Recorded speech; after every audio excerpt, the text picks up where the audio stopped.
we're starting to make sure that the live stream has reached both Facebook and YouTube.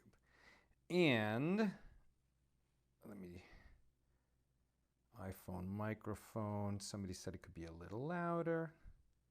So we're raising up that volume just a little bit. Okay. All right. Let's see here. We should, there we go. We are live on YouTube. On Facebook. Good. Okay. Good, and please let us know who's in the house. I see Nina and James are in the house. Ruben. Fabulous. Turn off the volume there. And I saw that yesterday it took a little while for YouTube to get going. Well, hopefully it's going. I can't quite see it. Oh, and YouTube is going. Okay, fabulous. And then I'm just gonna make sure do not disturb. All right, my friends, how are you? We've got a fantastic, fantastic teaching for you today. Let us light up the darkness. Okay. All right, let me get my notes here. I'm really excited for today's teaching. Okay, here we go. And Deborah Hazelwood on the YouTube side says hello from Florida. Fantastic, great to see you here. All right, Enid Goldstein is in the house, and Frona Adelson from Arlington. This is so cool. Virginia. Joe is in from the Inland Empire. Fantastic. San Antonio's in the house. Janice Beanstalk just joined. Janice, I got your message that the volume was a little low. I've raised it, so hopefully it's good, and hopefully it's not too loud. Let me know, anybody, if you hear a little bit of distortion. Okay, we are holding on page 59 of Tractate Shabbos, the second tractate in the Talmud. And we're in chapter 6 and still doing Gemara's commentaries on the first Mishnah. This Mishnah is all about with what may a woman go out on Shabbos? And we're looking particularly at accessories, meaning jewelry. And the issue that we've seen is that while jewelry is allowed, an ornament is allowed, biblically, the rabbis of the Talmud, the Talmudic period, issued a decree that women would be prohibited from going out. They could wear jewelry at home, but to go outside in the public domain, no, because they observed that two things could happen. Either they could take off the jewelry to sort of discuss it with a friend, and then they might end up to be holding it in their hand and carrying it for 4 cubits, and thus violate the prohibition on carrying on Shabbos. Or they might have to immerse in a mikveh, take off the jewelry so that they would have a valid immersion, and again, when they came out, come to carry that item. And so jewelry was prohibited, but as we've learned, in the time since, that prohibition faded, and it is not the halakha now, it is not the law now. Women certainly can wear jewelry on Shabbos. So we have to understand that there's a distinction between the law as it was then and the law as it is now. But in that period, there were certain kinds of jewelry. Because a woman might come to take it off, it was prohibited to protect her from violating the biblical prohibition of carrying on Shabbos, either carrying more than 4 cubits in the public domain or transferring from the public domain to the private domain, or vice versa, from the private domain to the public domain. In either case, if you violate the Shabbos prohibition, you would be deemed liable, meaning liable to bring a sin offering because you violated a Torah prohibition. If you wore your jewelry but didn't carry it in the public domain, you would have violated a rabbinic decree that is certainly not allowed, but you would be exempt. You would not be liable to bring a sin offering. You would only be liable to bring a sin offering if you violate a Torah prohibition. Okay. Celsa Canedo says, would you explain a little how the Talmud came to be? So that's a much longer class. Not going to be able to do that today. But suffice it to say that what the Talmud is, a Talmud is a commentary on the Mishnah, and the Mishnah is the first time that the oral law was set down very tersely. But the reason that we have an oral tradition is because the written law was given 3,000 years ago, and the oral tradition is a system by which the sages in every generation would be able to determine, as times change, as technology grows, as the political situation changes, so much changes in every generation that there needed to be a system in place for applying the eternal laws of the Torah in situations which were not conceived of at the time that the Torah was given, right? How do we know that we can't drive a car on Shabbos? Moses never heard of a car, but to understand how we apply the eternal laws of the Torah, we have this oral tradition. Okay, and this brings us to today's page, today's daf, and there's a lot of things discussed, but what we're going to talk about is the city of gold. The city of gold is a kind of ornament, it's a kind of jewelry that was worn at that time. What is a city of gold? It says here in our Gemara, on our page here that we're discussing, what is a city of gold? It's like the one that Rabbi Akiva made for his wife Rachel. So, to understand why Rabbi Akiva made a city of gold for his wife Rachel, and why, in sort of sages discussing whether women can wear a city of gold and leave their house wearing it on Shabbos or not, their sort of touchstone is, well, it's like the one that Akiva gave Rachel. Everyone knows what that means, so we have to know what that means. And to understand what it means that Akiva gave Rachel a city of gold, we need to know a little bit about Akiva and Rachel. And this, my friends, is a great, great love story for the ages.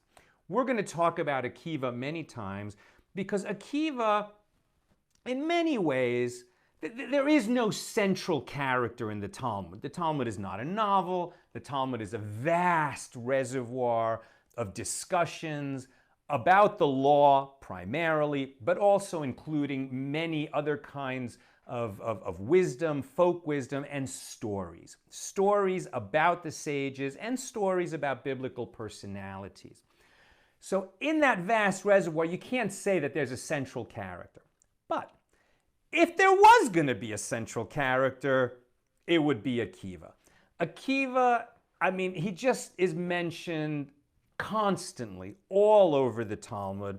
In many ways, the greatest of all the sages. And in fact, there's a story told about a conversation that happened in heaven.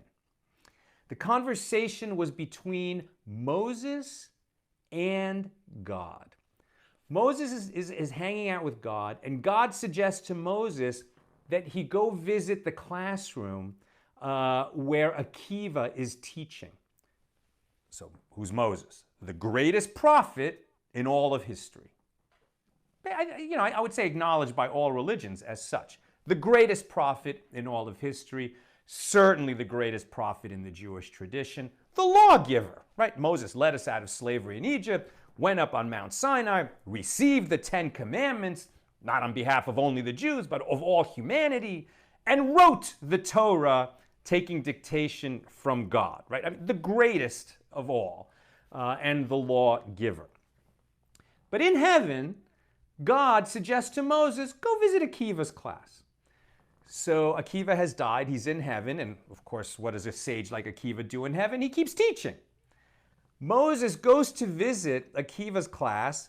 Akiva's teaching other sages, right, who've passed on from this world, and they want to keep learning. What could be better? Now you're in heaven, you get to learn from God and the greatest sages.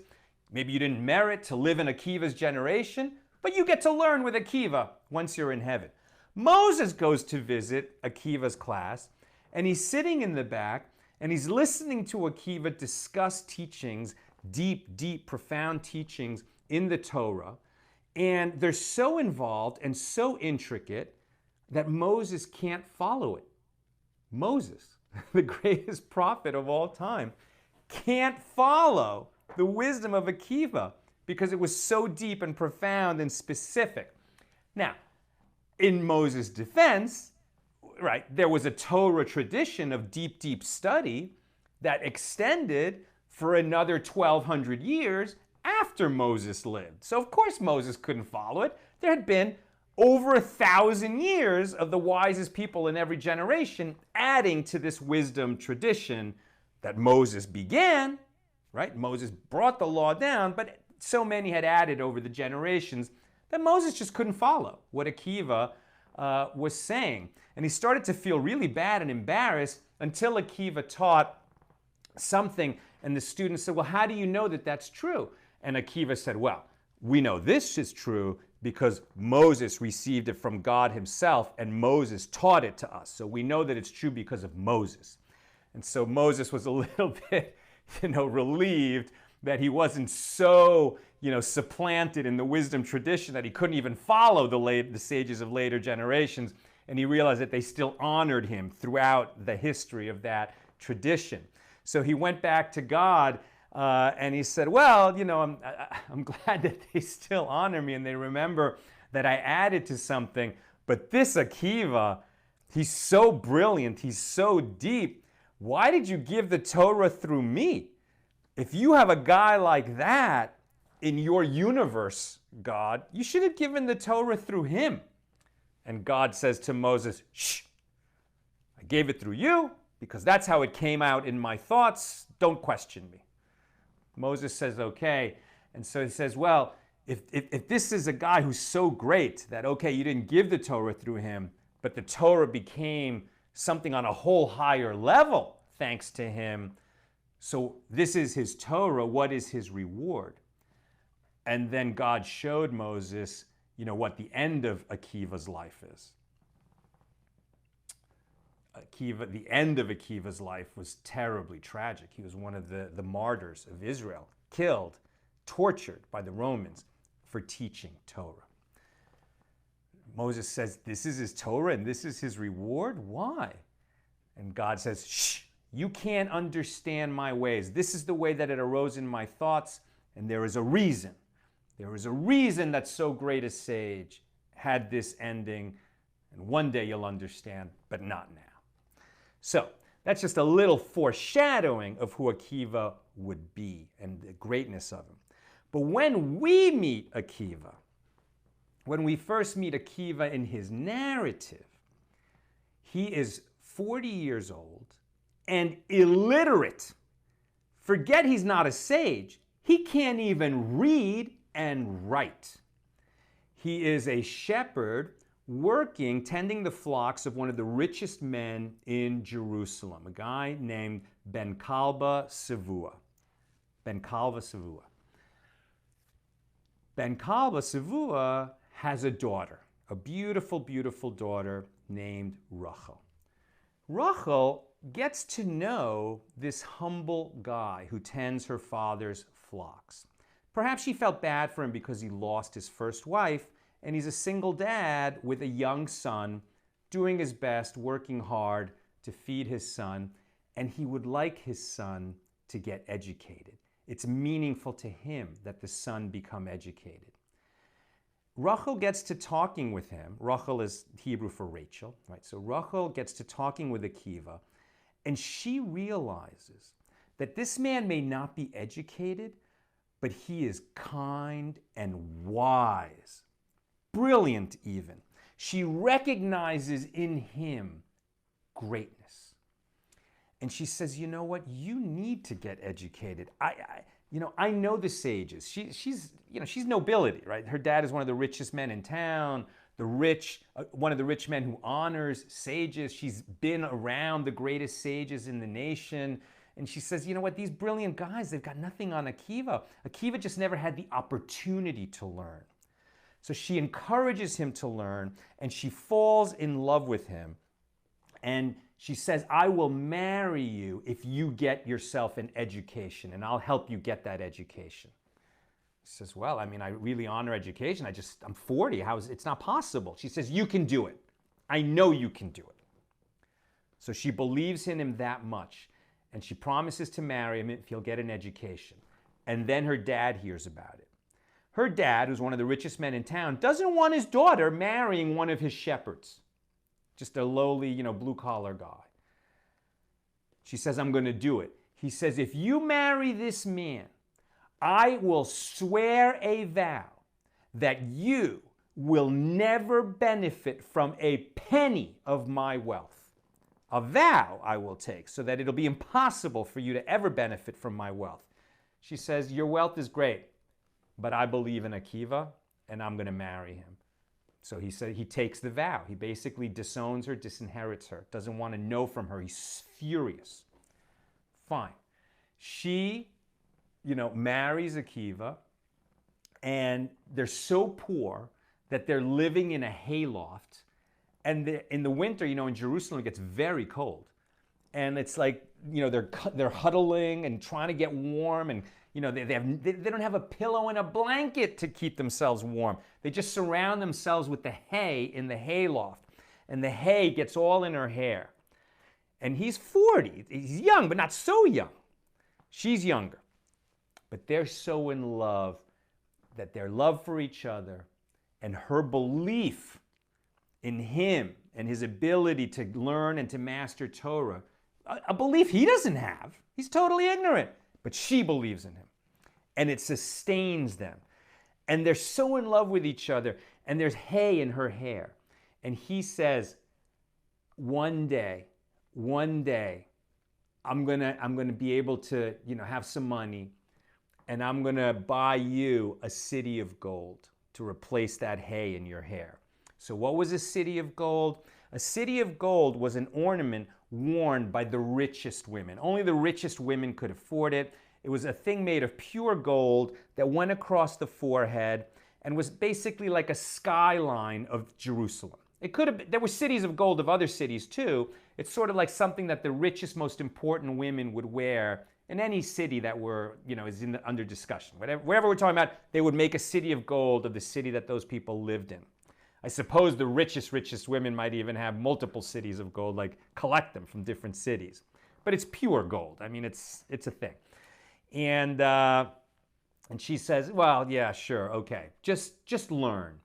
And he started learning along with his little son, who was just being educated to learn the alphabet. She took jobs as a seamstress, as, like whatever job she could get to make a little money. He was working as a wood chopper, which is considered a very lowly profession. They just did anything they could to get by, and he studied along with his son, and he learned how to read and write, and he kept learning. And he was such a brilliant student, she was right, obviously, she saw this in him, that he eventually got himself admitted to the academy of rabbis Eliezer and Yehoshua. So these were the leading sages in that generation. And by the way, Akiva, this is all happening before the Second Temple falls.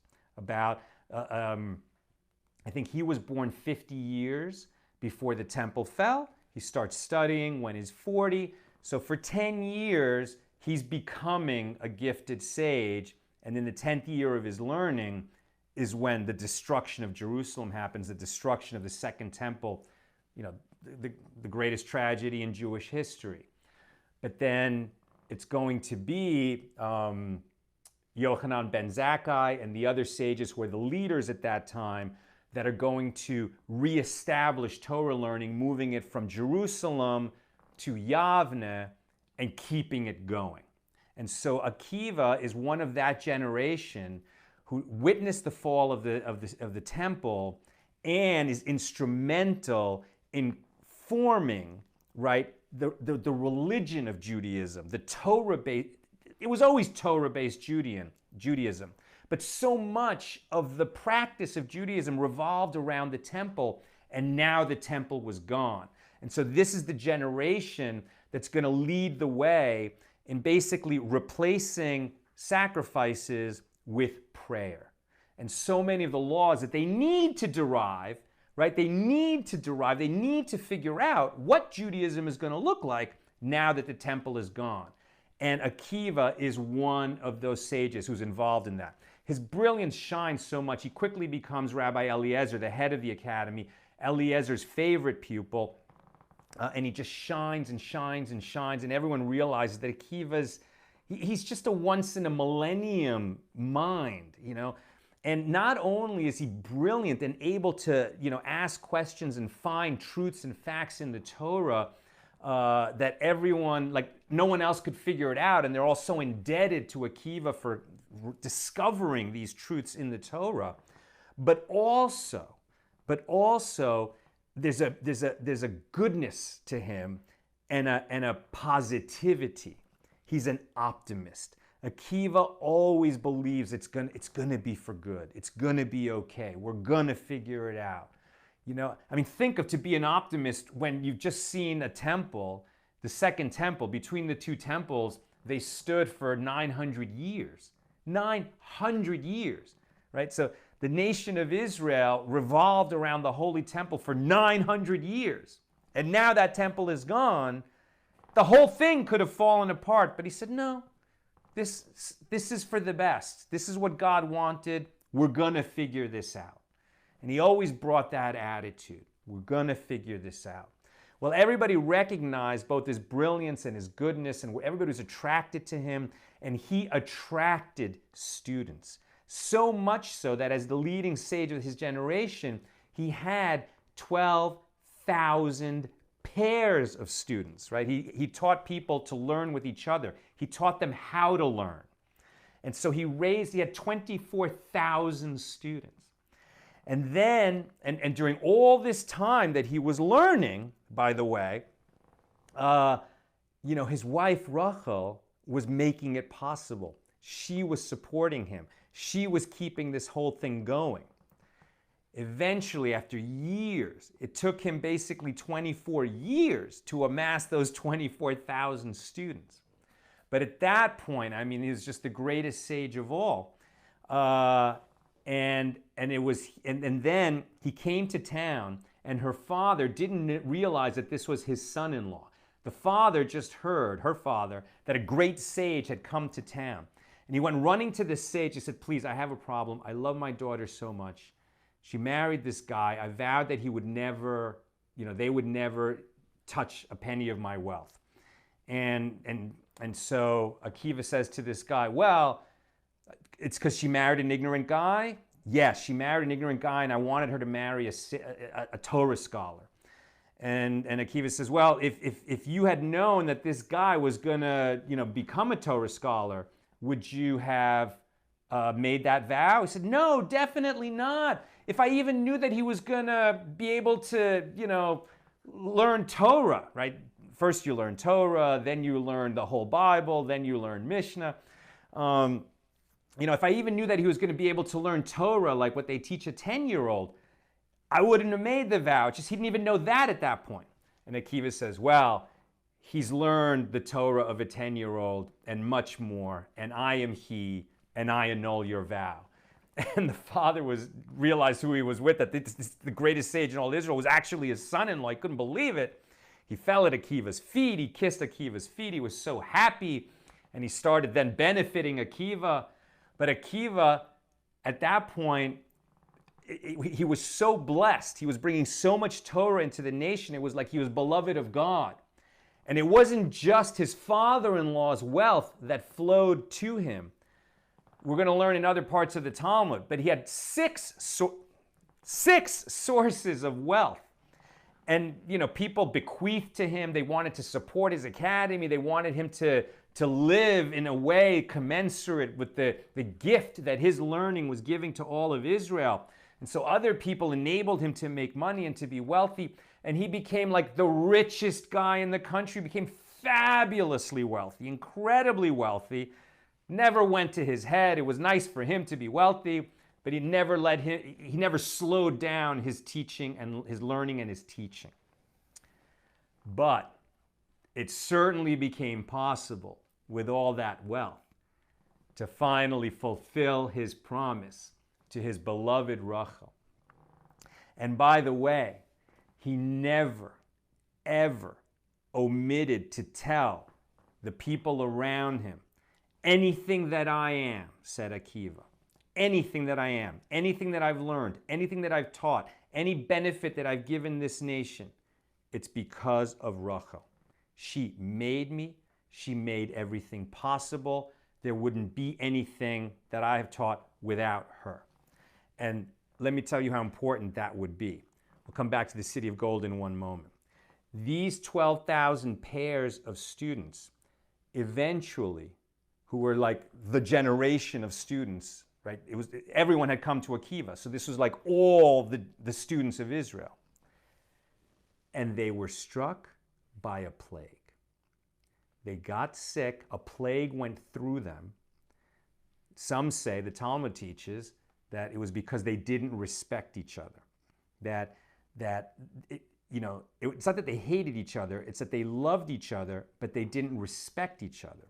And when they would disagree about matters of Torah, because they wanted the other guy to believe what I believe, right? I know I'm right, so I need you to believe what I believe, right? I love you, and that's why I need you to believe this. It's imagine the zeal of a convert going home to the family and like needing your family to agree with you because otherwise they're just wrong.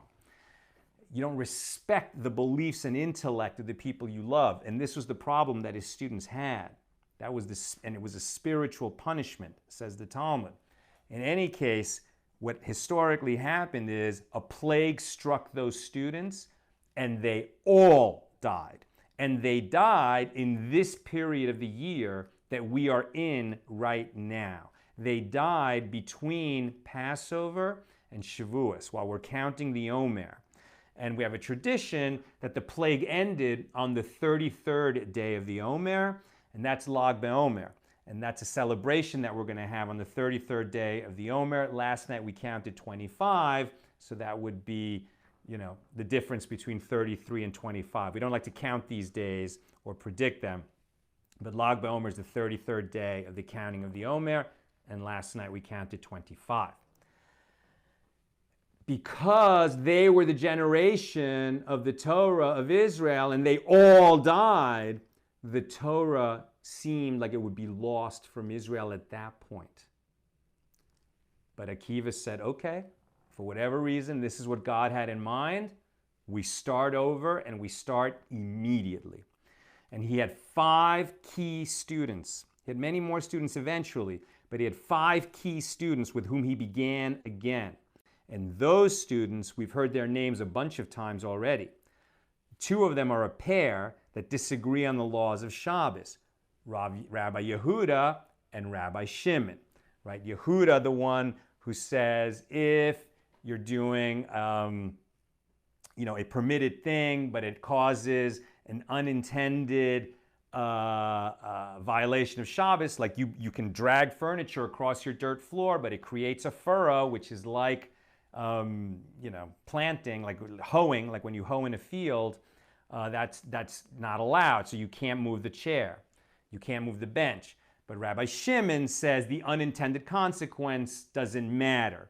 As long as it's not inevitable, you can move the bench and not worry that it might create the furrow. That's Yehuda and Shimon. They were students of Rabbi Akiva. So was Rabbi Meir, the great, great Rabbi Meir. We'll hear his name over and over. And also Rabbi Yosei and Rabbi Elazar ben Shemua. Those 5 students are mentioned over 1,000 times in the Mishnah. Right? The Mishnah is the core of the Talmud, and then the Gemaras are all commentaries on the Mishnah. Over 1,000 times in the Mishnah, they come up. Right? So that's how influential Akiva is. It's his 5 students are essentially the whole core of the oral tradition that went forward, and they transmitted it to all the generations which follow. So now we understand who Akiva and Rachel are. And he promised at the outset of his journey, at the outset of his wisdom journey, his learning journey, his Talmud journey, he promised her as they sat in that hayloft, shivering, cuddling in the hay, and this hay all over her beautiful hair. He said, one day, I'll get you a city of gold like those rich women who run the town. And that day came, and he personally, I don't think he made it. He commissioned probably the finest city of gold ever and gave it to his beloved Rachel. And everyone knew. And in fact, the wife of the Nasi, the head, the chief rabbi of all Israel, she had a city of gold, but Rachel's was nicer. And she's like, how come she has a nicer one than I am? And the head of the Sanhedrin, the Nasi, said to his wife, what she went through, the sacrifices she made, there is no ornament or treasure great enough to honor her for everything that she's done. Be happy for her that she's got that city of gold. And the wife was happy for her. Okay, so having explained all of that, and what a city of gold is, and why we refer to Akiva and Rachel when we describe a city of gold, so the question is, before us on this daf, may a woman go out on Shabbos wearing a city of gold? Believe it or not, there's a dispute among the sages, multiple opinions on this question. Basically, we have three opinions. The first is the rabbis, meaning an anonymous opinion that they agree on, and this is the opinion in the Mishnah, which we are now commenting on. So in the Mishnah, the rabbis say regarding the city of gold, just like we learned, about rings and necklaces and other kinds of jewelry, that a woman may not wear a city of gold when she leaves her house on Shabbos. Why? Because she may come to take it off and show her friends and then walk, 4 steps, like 4 cubits, really 2 steps.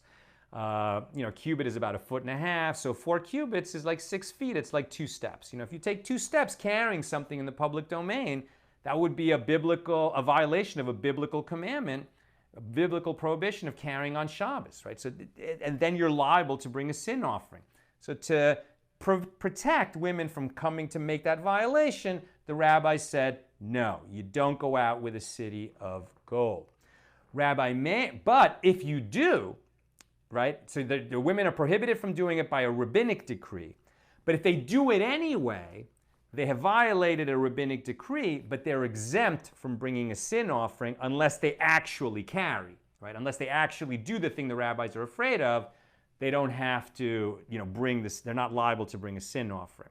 Rabbi Meir, student of Rabbi Akiva, Rabbi Meir says women are not allowed to wear the city of gold when they go out on Shabbos, and if they do, they're liable to bring the sin offering because it is a burden. It's not an ornament, it's a burden. And actually a lot of people are mystified. Why is it a burden? It seems like jewelry, and jewelry is not a burden. But Rabbi Meir was of the opinion it's well established that women are not supposed to wear this. So since it's well established, right, this is a little later, then we all know you're not supposed to wear it, so it becomes a burden, and now you're liable for it. But this opinion was a minority opinion, and it was not dispositive. Nor was Rabbi Eliezer's opinion. So Rabbi Eliezer was the teacher of Akiva, right? So on the City of Gold, it's like there are 3 generations who are involved. The rabbis talking about the City of Gold and referring to it, so we understand what it is. Akiva's student, Rabbi Meir, says it's a burden, you can't wear it, and you're liable to bring a sin offering. But Akiva's teacher, Rabbi Eliezer, says you can wear the City of Gold, period. Not only can you wear it, but it's not, the rabbi said you can't wear it, but if you do, you're exempt. Meir said you can't wear it, but if you do, you're liable. Eliezer says you can wear it. You can go out with it and you can wear it. Why? What is Rabbi Eliezer's reasoning? He says, a city of gold, come on.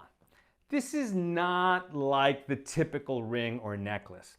This is a fabulously expensive ornament, only worn by the 1% of the 1%, the richest, most elite, women at the top, chashava women, important women.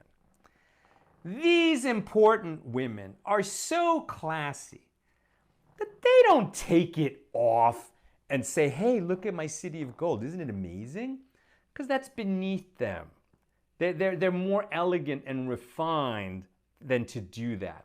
Women, whose husbands are able to give them a city of gold like that, they're just too classy. They're not going to take it off. And so we need not worry that they would do that and then come to carry the city of gold in the public domain. But that was Rabbi Eliezer's opinion, and it was a minority opinion, and it came out according to the rabbis. And that is our story for today. In case you joined late, please know that in Talmudic times, the sages decreed women cannot go out into the public domain wearing jewelry for the reasons we've described. But later, that law sort of became overridden for various reasons, which we discussed 2 days ago if you want to see that video. But the law today is women certainly can wear jewelry on Shabbos. Okay, that is what I've got for us today. Let me check the comments and questions to see if there's anything I need or can answer for you. I see on the YouTube side. Oh, James, you're also watching the YouTube. That's cool. And we've also got Lynn in Texas, Christine in Cleveland, and let me see, can I scroll? And Happy Angie says shalom.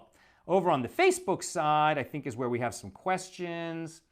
Okay.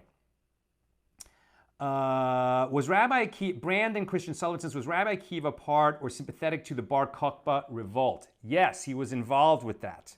I'm not prepared today to talk about it. I didn't look that part of it up. But yes, he was involved in the revolt. He was the one that sort of believed in Bar Kokhba. And this was a terrible idea, right? The Romans sacked the temple, destroyed it in the year 70. But other than that, they sort of allowed the Jews to remain Jewish. This was largely thanks to Rabbi Yochanan ben Zakkai. But over time, things got much worse. And eventually they would prohibit, sages from teaching Torah in Israel. And Akiva would defy that prohibition, and that's why he ended up being killed as a martyr and died a horrible, horrible death. And part of what led to that was the Bar Kokhba revolt, where the Romans just like, what is wrong with these Jews? Like, we're the mightiest empire on earth. They're just a little pipsqueak country. Why would they think that they can rise up against us? We're going to make an example of them. And I heard it once said that Israel, prior to the Bar Kokhba revolt, it was not a desert. It was like a beautiful, beautiful land. It was very lush. It was a land of milk and honey. And there are still very lush areas now. I mean, we see that. But that's due in large part to the modern state of Israel and all the beautiful flourishing of the land that has gone on since. But we know that for thousands of years, Israel was a wasteland. How did it become such a wasteland? I heard this once. I need to learn more about it. But I remember hearing it, that when the Romans put down that Bar Kokhba rebellion, they were just so angry at these upstarts in Judea that they salted the earth, right? They salted the earth and they destroyed all the agriculture and all that beautiful flourishing in Israel.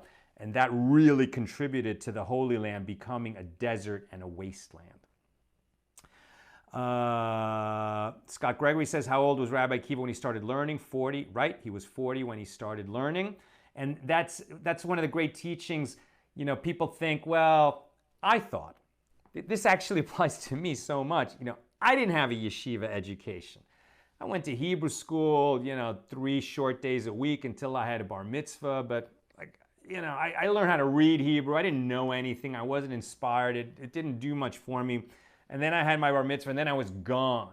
And when I came back as an adult and reconnected with Judaism and started to learn how rich and deep the tradition is, and I realized, oh my gosh, I totally missed it. I didn't get that yeshiva education. I didn't go to a place like Yeshiva University. I didn't, spend years learning. I haven't had all those years of learning with a partner. And I've just, I'll never catch up. That's how I felt. But anyone who feels that way, no matter what age you are, you look at Rabbi Akiva, who was illiterate when he was 40, couldn't even read and write, not in any language, and yet ended up becoming one of the greatest sages, if not the greatest sage, in the history of the Jewish people. And, that's saying a lot when you consider how much wisdom is treasured in our people. Any other questions? I'm not seeing any other questions. So that's it. Enid says, wonderfully told, if you drop an earring or necklace, can you pick it up on Shabbos? So Enid, that's the great question. And the reason why, or one of the important reasons why that restriction on wearing jewelry on Shabbos ended up sort of going away, and women can wear jewelry now, is because in so many communities there was an Eruv. And when you have an Eruv in the community, so it makes sort of the whole community that's within the Eruv and all the streets there as if they're all one private courtyard. And so you can carry within the Eruv, and that's why it became unnecessary to have the decree against jewelry. So if you're in an Eruv and you drop something, like your earring breaks, and so you pick it up, and you can carry it home and it's okay. But your question is excellent, because what if you're not in an Eruv, right? So if you're in a place where there's no Eruv, Nina and I gave a talk not that long ago at a Chabad out in the valley where they have an Eruv, but our hotel was outside the Eruv. So we had to make sure that when we walked to Shul to give our talks on Friday night and Saturday, that we weren't carrying anything since we were outside the Eruv. Anything that we would need at the Shul, we dropped off at the Shul before Shabbat began. So no Eruv, you're wearing jewelry, you're walking, it breaks, you do have a problem. If you can somehow attach the jewelry to yourself without fixing it, because you can't really repair it, but if you can attach it to yourself in some way so that you're wearing it as an ornament, you're good. But if it breaks in such a way that you can't attach it to yourself so that it's an ornament again, and now you'd have to carry it, but there's no Eruv, yeah, you have a problem. You can't carry it. So in that situation, perhaps the answer is you stash it somewhere, where no one else will see it and steal it, and then you come back after Shabbat ends on Saturday night and pick it up at that point. Okay. Thank you, my dear friends, for tuning in. This was the incredible love story of Rabbi Akiva, his beloved wife Rachel, and the city of gold. Hope you enjoyed it, and I look forward to continuing tomorrow with God's help when we'll cover page 60 of Tractate Shabbos. All the best, my holy brothers and sisters.